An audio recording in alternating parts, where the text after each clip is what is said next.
Dans cette vidéo, on va s'intéresser à la loi normale et on va apprendre à quelle situation correspond la loi normale, ce que signifient ses paramètres et comment calculer des probabilités. La loi normale permet de modéliser de nombreuses situations de la vie quotidienne. Par exemple, c'est le cas de la taille des hommes dans une population. La majorité fait la taille moyenne d'1,70 m au centre, et peu d'hommes sont très petits ou très grands. C'est aussi souvent le cas de la répartition des notes dans une classe de terminale. La plupart des gens ont autour de 10 et peu de gens ont 3 ou 18. Ces courbes s'appellent des courbes de Gauss.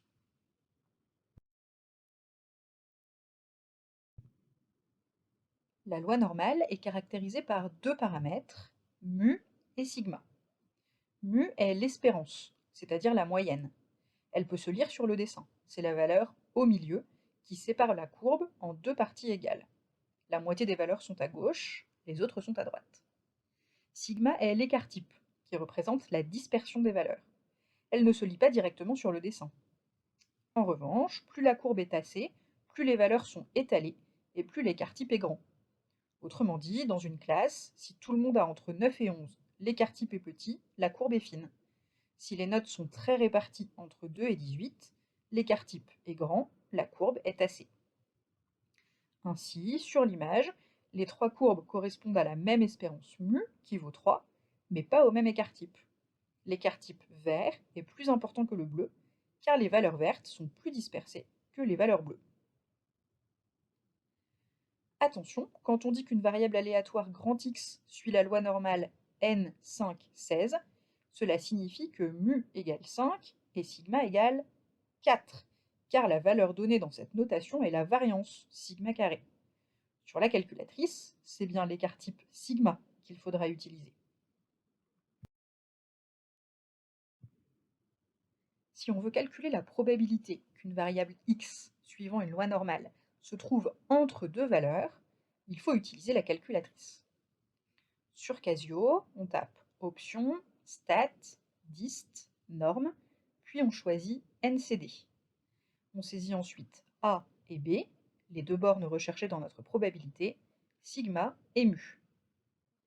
Sur TI, on tape seconde et distrib, puis normal FREP, et on saisit ensuite A, B, mu et sigma.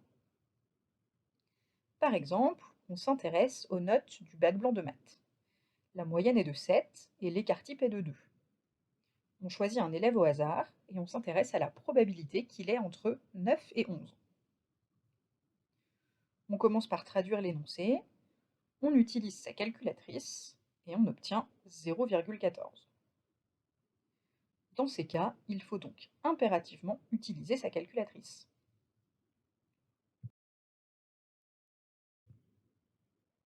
En revanche, la calculatrice ne sait pas calculer des probabilités telles que P que x soit supérieur à A ou P que x soit inférieur à B, avec une seule borne. Pour cela, il faut utiliser la courbe représentative afin de se ramener au dessin précédent. Rappelons d'abord que mu sépare la courbe en deux parties de même R.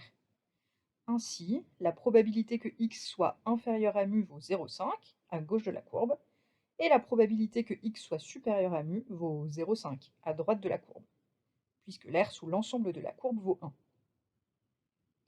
Prenons l'exemple du prix d'un manteau dans un centre commercial dans lequel Inès fait du shopping. Le prix moyen est de 125 € et l'écart-type de 5. Pour calculer la probabilité qu'un manteau pris au hasard coûte moins de 120 €, je regarde sur le dessin en plaçant 120 au bon endroit par rapport à 125 et en coloriant la zone que je recherche. Il s'agit de toute la surface de gauche moins la surface correspondant à la zone entre 120 et 125, c'est-à-dire 0,5 moins la probabilité que x se trouve entre 120 et 125. Si on cherche à présent la probabilité qu'un manteau coûte plus que 118,70 €, la calculatrice ne sait pas le faire directement, donc on regarde sur le dessin, on place 118,7 au bon endroit par rapport à 125, et on colorie la zone recherchée. Il s'agit de l'air entre 118,70 et 125, plus toute l'aire de la partie droite de la courbe, soit 0,5 plus la probabilité que x soit entre 118,70 et 125. Dernier exemple, quelle est la probabilité qu'un manteau coûte plus que 130,40 €? On procède de la même manière que précédemment, en regardant sur la courbe, puis on utilise sa calculatrice, comme dans la partie 1, étudiée juste avant. Dans tous les cas, il est donc obligatoire d'utiliser la courbe.